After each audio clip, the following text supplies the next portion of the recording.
What it do, comic babies? I'm Bunkmaster B, and today is an unscheduled video I didn't plan on doing. However, when my boy Daniel Warren Johnson drops a new comic, the internet has to know, what does Bunk think of this?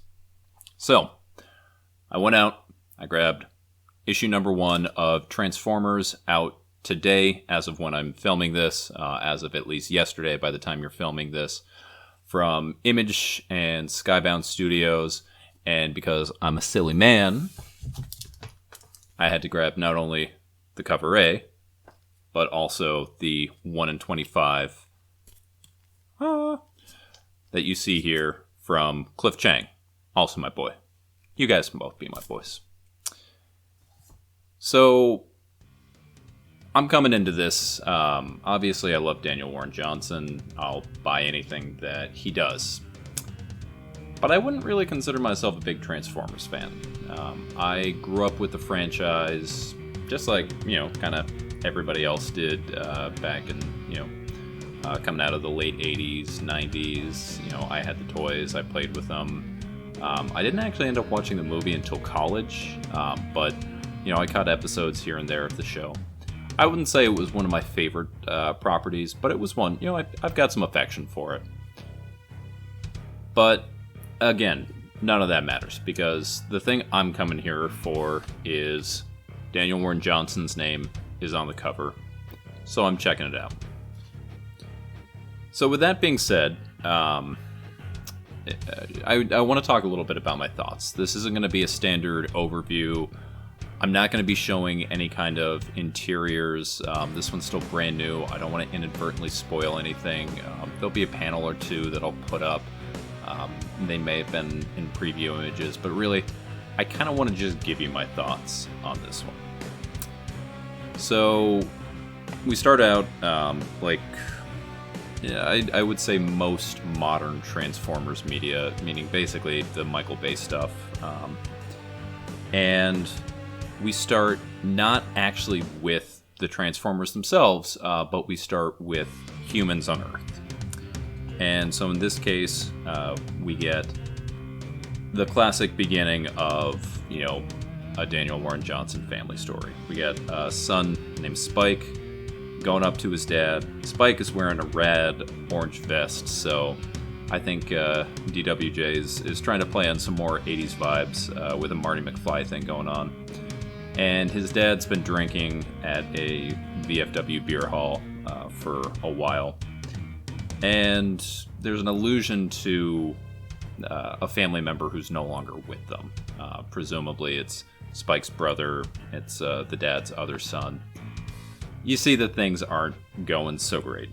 Meets up with his friend, who is driving a very classically Daniel Warren Johnson van. You can see it right there. I mean, if you didn't know it was a DWJ story, that van tells you everything you need to know. But they go out, talk about kind of where they're at, kind of fleshes out a little bit of that character bit that we're seeing there, and they fall into a pit. This all happens super early on. This is just like very quick window dressing. Let's get this out there. And then they find the fallen bodies of the Transformers. And from there, we're given the story. Again, I don't want to kind of give anything away as far as what this is, but this is very much a story of the Transformers having left Cybertron and ending up on Earth. And when I say Transformers, I mean plural. We've got both the Decepticons and the Autobots. You can see from the cover, obviously, Optimus Prime is going to be there. You can kind of discover which other Transformers are there as well. But we start pretty much right in the middle of the action. Things heat up. We're not given a whole lot of backstory. I'm not going to say it expects you to know anything about the series.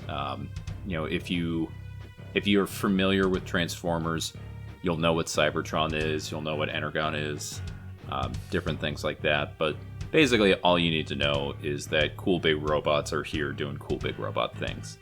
Much like Daniel Warren Johnson promised, we do get a scene where Optimus Prime gives a sweet German suplex, and right before that, we see him give a lariat, also known as a clothesline.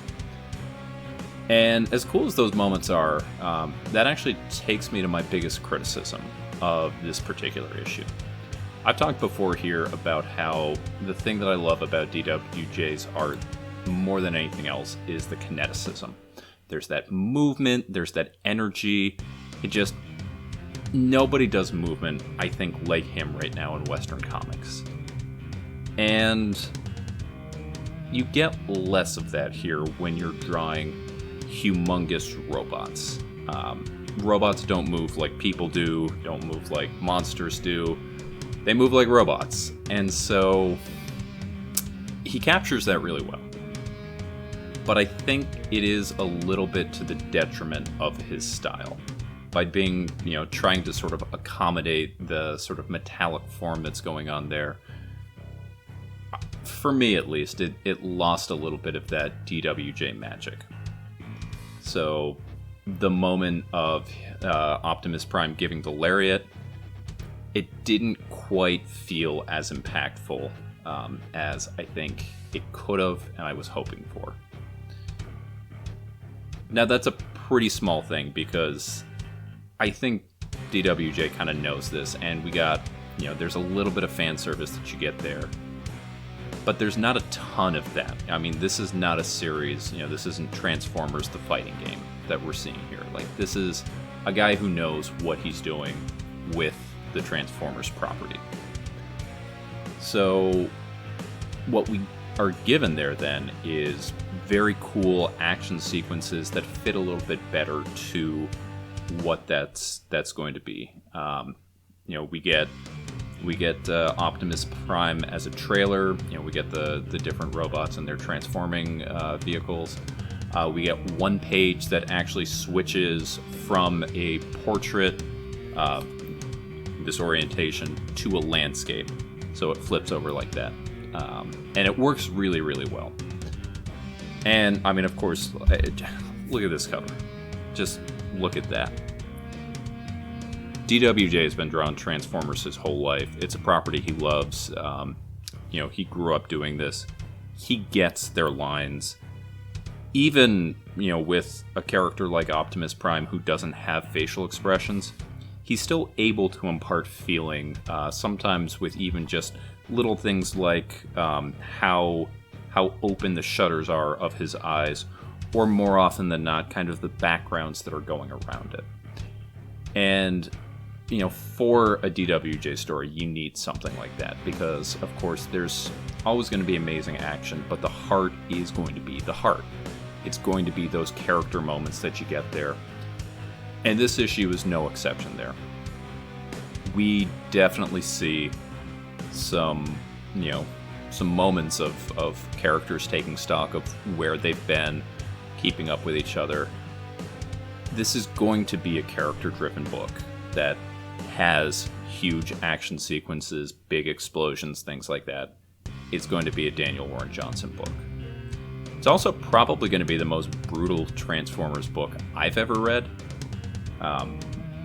Without going into too much, I'm surprised at how much Hasbro is allowing DWJ to do here, because of course this is a licensed book.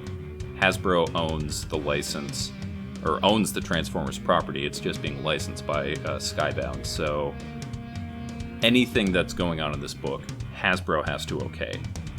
And especially that last page, I was not expecting that. Nothing really more than that. But that's kind of, I think, the general gist of what I would get. I'm really excited to see what comes after this. I really liked this first issue. I mean, I hope so. I bought it twice. So, yeah, it's honestly the fan service moment. The weakest part for me was just the part that should have been most exciting to me. I'm a DWJ fan, I'm a wrestling fan. Watching Optimus give a German suplex should have been amazing. And it was, first looking at what it was there, but I think art-wise, it's tough to say it's the weakest, but I think it's the worst match of DWJ's style and the characters themselves. Everything besides that, it's a hit. We get just enough of the human characters before the Transformers are brought in that we're able to kind of get a stock of who they are. But unlike, I think, some of the, especially the first Michael Bay Transformers movie, DWJ knows what people are here for. He does not keep you waiting. I mean, really, within the first, I think, 5 pages, we get Transformers on the page. That's what people are here for. That's what we have. And also just the premise that he has, we're going to get different fan favorites, I think, cycling in. We don't see everybody right away. We're not given all the information right away. And so we're going to learn things along the way. And I'm really excited about that. So I don't do number grades, but Transformers number 1 is a pick it up. This is worth a read. It's worth seeing where things go from here. But that's just what I think. Did you guys happen to read it? Did you pick it up? Are you waiting for the trade? You should probably wait for the trade, because I'm guessing that this is going to be released in some kind of big, awesome hardcover that I'll probably end up buying along with the issues, and these are $4.99 a piece, so I'll probably spend more on the individual issues than the big oversized hardcover that's coming, but still, I'm not saying no to Daniel Warren Johnson off the shelves. So, please, let me know.